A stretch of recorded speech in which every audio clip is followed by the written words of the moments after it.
I would like to thank the organizers of this conference, who have had an excellent idea, an excellent initiative, but I would like to thank them and, above all, to congratulate them on this excellent symposium. In Peru, Inca sites are subject to instrumentalization since the discovery of these sites. The sites are used to create a national romantic story. The credo is found on the idealization of the Inca Empire, this great state that went from Ecuador, that covered from Ecuador to Chile, and that colonizers invaded from 1532.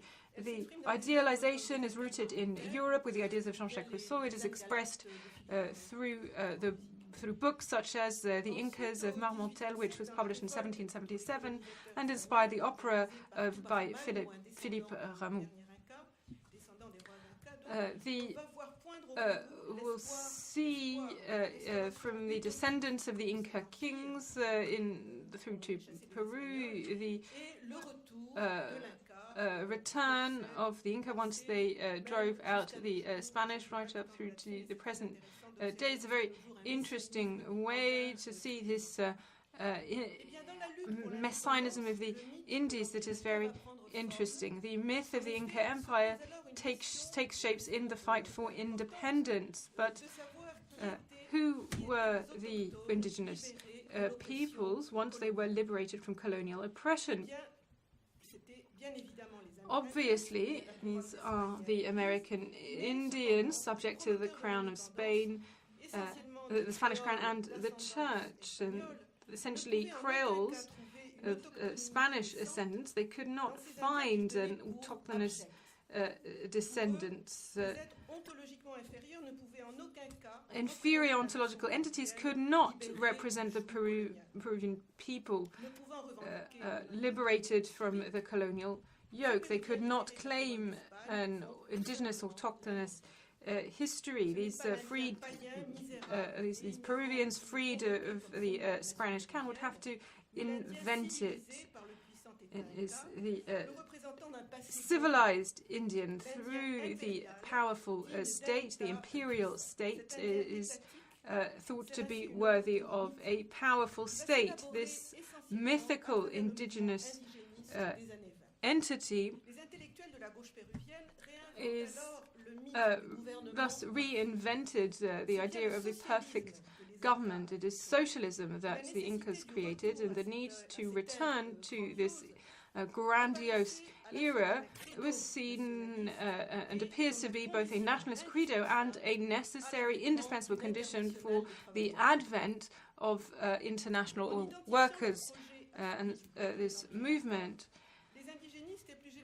The indigenists and the Creoles more generally attributed indigenousness to themselves, whereas actually it's much more mixed, a blend of different ethnicities and so on. And this myth being transformed, metamorphosed into history, and this has been served by archaeological digs that began at roughly the same period.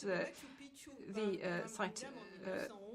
archaeologist Tello and the site of Machu Picchu provided concrete evidence, concrete rooting for these traces of this idealized myth of the empire. And so you have this dual, symmetric and inverse movement of politicization of myth and the mythification of politics.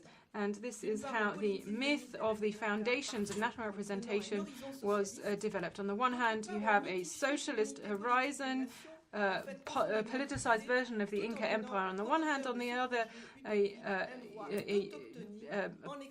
the unity, the political unity of a single nation mythified and profoundly, actually it was profoundly divided on a social, ethnic and cultural level. This is the myth that generated the national identity. From 1943 onwards, the remains in South Carolina in Cusco has been used to stage the solar count, the solar cult. And this is also rolled out before tourists. And this is also founded on the writings of Garcilisco de la Vega. This is the occasion for which the Inca around the place of arms, the Place des Armes, like the Christ during the Holy Week. This is a photo taken from Sacsayhuaman. You can see here there is a crowd that has been waiting for it for hours, and after Sacsayhuaman in the Temple of the Sun. And this is a staging of the glory of Christ that lasts a week, and this has been they have transformed the myth into history, and they have excluded the Indians from their indigenous roots. We should note that archaeologists have provided academic approval for this from the 1930s onwards in the design of the objects and in the scene setting of this modern cult of the sun. The sacrifice to Peruvian well-being, these figures really become historical characters. This is a member of the Indian cortege that is making a telephone call, whereas the items refer to another period. The digs, the remains here were taken from the Municipal Museum of Cusco, and these are multiplied in their thousands, but these objects are reproduced around the ruins to turn them into ritual items. And you can see these are pottery items that are about this high, and you can see here how they have been multiplied, and this is the corn beer that is being offered to the dead. This is a reproduction of the Inti Raymi, the neo-cult of the sun, and in the middle of the ruins of Muray in a region of Cusco for the people in the region. This use of archaeology should be considered in the context of neo-Incaism that is trudging along, and it can be explained through rituals and ceremonies. These pre-Hispanic, so-called pre-Hispanic rituals are reinvented on a daily basis in the city of Cusco, in supermarkets, in banks, in daily there are offerings to the Pachamama and to other divinities. Every year a llama is sacrificed at the University of Cusco for the prosperity of studies. Also in luxury hotels in Cusco, in addition to hairdressing and massage and jacuzzi services, there are also readings you can have your cocoa leaves read.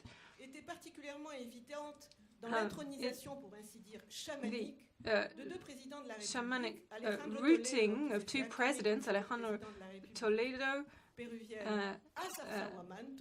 who was inaugurated in the ruins of Sacsayhuaman, and he is accompanied by his wife dressed as an Inca princess. She is also an indigenous leader. In June 2001, he was made an Inca sovereign on the Inca site of Machu Picchu, which really became a cathedral of Incaity. You have two shamans here. One of these is a neo-shaman, the person making the offer, and you have the dean of the University of Cusco on the other side, who has also become a shaman for this instance, and a true shaman. I say true in inverted commas because we don't really know what that means anymore, and we can talk about this later. We also have the president of the Bolivian Republic when he was made president in December 2007, Evo Morales. He also took this to the Gate of the Sun. So this has become a political platform and a generator of neo-Inca culture, and that's not all. The remains of Inca civilization really become a temple of an Inca being, an Inca culture, and this is being internationalized, globalized to an international culture of the New Age. The mystics of the New Age come from the United States, come from Europe, and under the guidance of local neo-shamans, they become agencies for clients of this kind of mystical tourism. They are impregnated with the so-called energy that has supposedly been created by the past Inca peoples and is a source of spiritual vitality. The so-called telluric landscape of the Andes is a source for indigenous rituals. This is a contemporary Indian performance, and the energy, whatever it is ready to be harvested. It has been turned into merchandise because it is calculated and it is billed by tourist agencies. It is effectively sold. This kind of pillaging is all the more shocking because it is often the traditional shamans that are recruited in order to extract stones from these remains and to get the energy from them. So thousands of interested parties in the States and California and Austria and Italy, they come to Cusco to follow this ritual process, the mystic Inca Trail as it's known, for $2,500. And this search for the Inca of the future goes along a number of trails along Cusco, and you can see how archaeology is used for tourism. Apart from the exploitation, there is serious damage to the sites by the massive nightly eruption of exultant New Agers. Aside from the heritage of the state, which you can see here as being instrumentalized, but it led to a private profit and causes irreparable damage. Neo-Indians produce rites and rituals that are very rich and very interesting for anthropologists that really see heterogenesis there. There is a real culture being created with other elements apart from the archaeological sites, including Inca nobility that is being described back up to its ancestors. The Inca archaeology before the New Age, before the Neo-Indians who were looking for pride, before politicians who were looking for votes, before the indigenous who were looking for nationality. I want to talk to you now about living remains.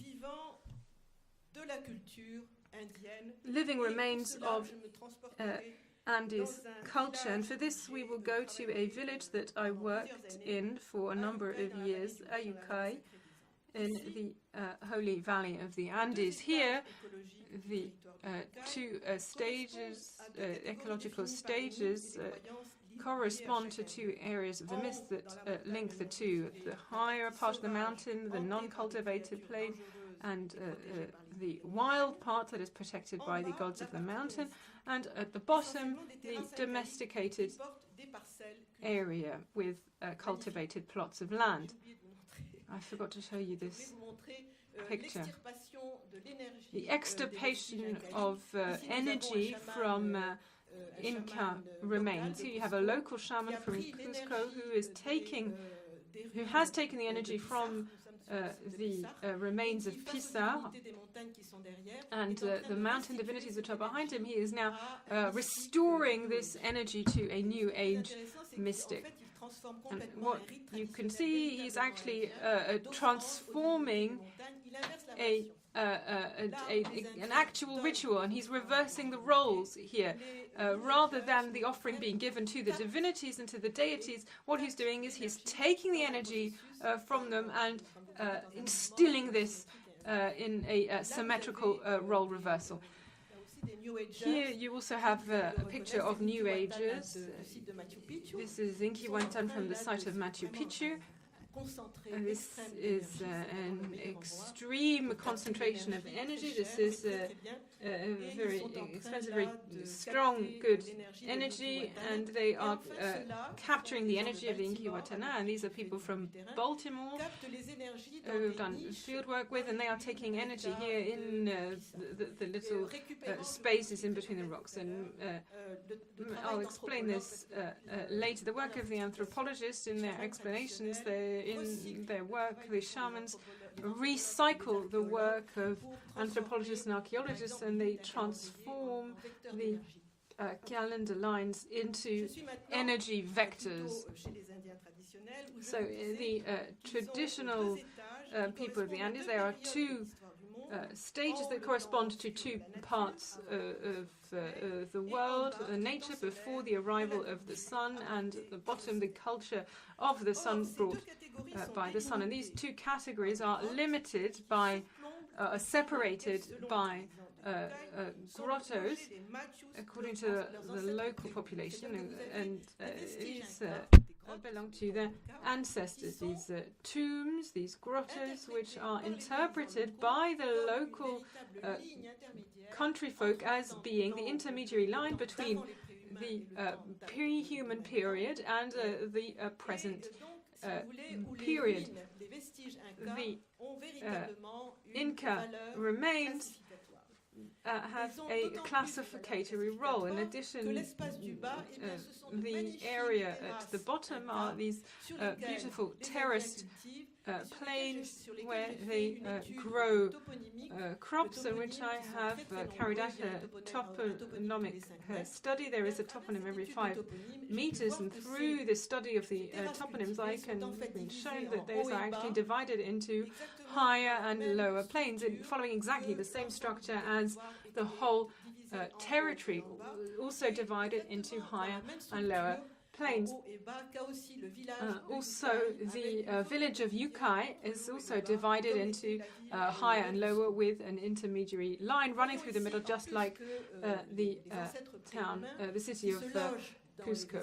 In the pre-human period, they can be transformed if the into Sohamachu if they don't have the right rituals carried out. They can be transformed into these beings, animals, and this causes the opening up of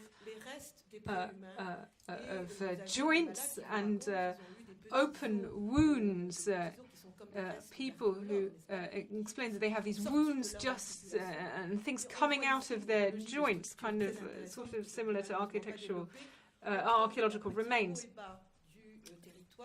And the higher and lower level of the terraces, you have the villages, high and low, and all of these partitions are simulated and reproduced annually through a great ritual that unfortunately I cannot describe. Where am I going with this? Well, I wanted to show you just how far for the traditional people of the Andes, the archaeological remains have a structural function and really are at the heart of their culture. And the ethical issue is asked from once you start to undertake excavations.